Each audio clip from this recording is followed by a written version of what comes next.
Let's stop pretending this is simple. There's a fact most men only fully accept after getting hurt, after being betrayed, or after watching someone they trusted change in ways that don't make sense on paper. The uncomfortable truth is this.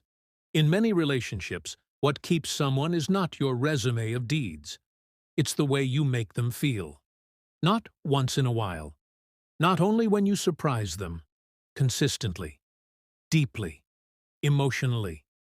You can be a provider, a fixer, a planner of perfect dates. You can cancel your plans to be there, pay bills, solve problems, and still watch someone leave. Why? Because human attachment, especially romantic attachment, runs on emotional currency. Logic, chores, and favors are important. They keep a life running. But they rarely create the electric feeling that turns attraction into devotion. That electric feeling comes from presence, from intensity, from emotional contrast. Think about it like this. Imagine two men. One is available 24/7, always asking, always apologizing, always accommodating. The other has his own life, his own goals, seems calm and mysterious, sometimes distant, sometimes deeply present. Which one tends to spark curiosity, that little ache in her chest when she thinks of him? Which one makes her imagine possibilities? For many women, the latter does, because he creates emotional movement. He's not predictable. He makes her feel. Feeling is what memory, longing, and loyalty are built from. This is not an argument to be manipulative. It's not permission to withhold kindness or to play cruel games. It's a map. A map that tells you where the real power in attraction sits. You can be generous and grounded at the same time. You can be committed and magnetic at the same time. The mistake most well-meaning men make is confusing doing with being. They think piling on favors, presence, constant reassurance equals deeper love. Often it backfires because when actions come from fear, fear of losing her, fear of being alone, they read as needy. Neediness kills attraction. There are cultural drivers here too. Social media feeds curated highlight reels of novelty, daring, and drama.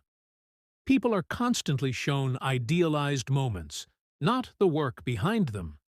That conditions many to chase emotional peaks rather than sustainable warmth. Add evolutionary wiring and socialization into the mix, and you have a strange cocktail. Deep longing for reliability mixed with a craving for intensity. This is where confusion happens. So what do you do? How do you keep someone? How do you create loyalty that lasts? It starts with a mental shift. First, stop trading your inner center for approval. Your value is not equal to the number of sacrifices you make. Being a man who's defined by actions to keep a woman is unstable. Instead, build your internal architecture, purpose, standards, and a life that excites you separate from the relationship. When your life is magnetic, you don't beg for attention. Attention naturally orients toward you. Second, cultivate presence. Presence is not flashy. It's the kind of steadiness that makes a room quiet when you enter. It's active listening without trying to fix everything.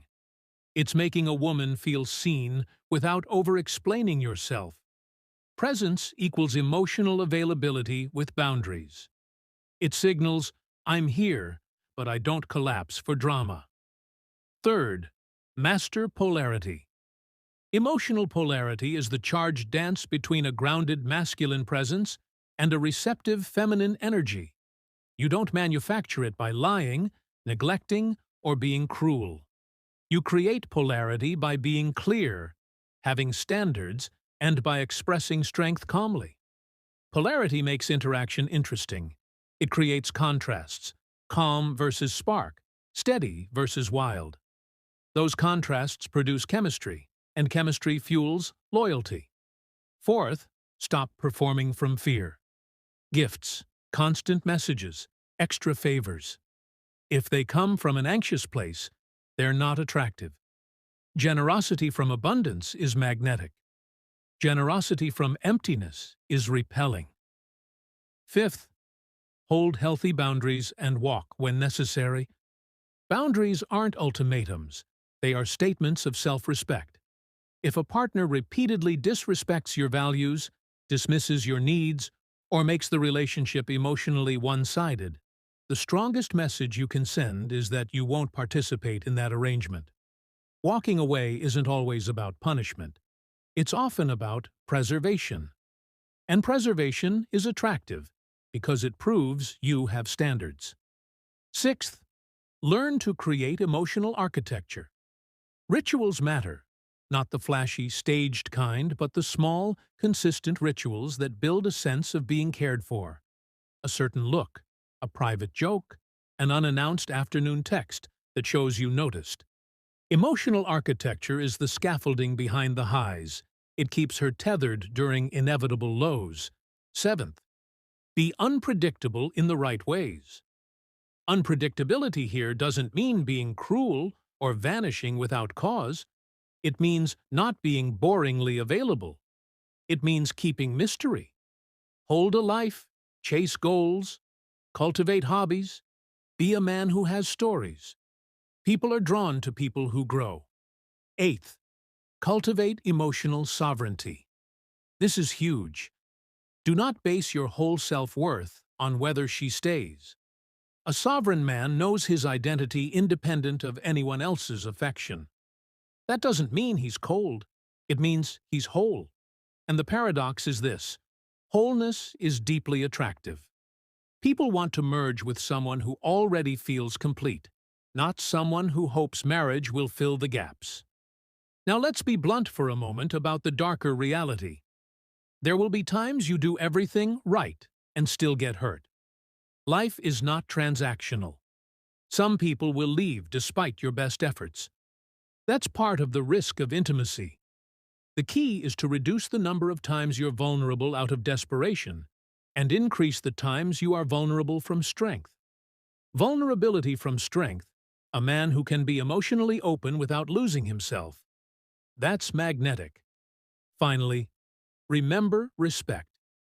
Doing this well is not about becoming insensitive or manipulative. It's about becoming more human. It's about honoring your needs while honoring hers. It's about refusing to perform for your self-worth, and instead, building a life that makes you valuable whether or not someone stays. That is the core of masculine attractiveness that breeds loyalty. So if you take nothing else from this, loyalty doesn't come from a receipt of favors. It comes from emotional truth, presence, polarity, and a man's unshakable standard of self. Be that man. Build that life. And watch how the emotional weather changes around you. Not because you bought it, but because you earned it through who you are.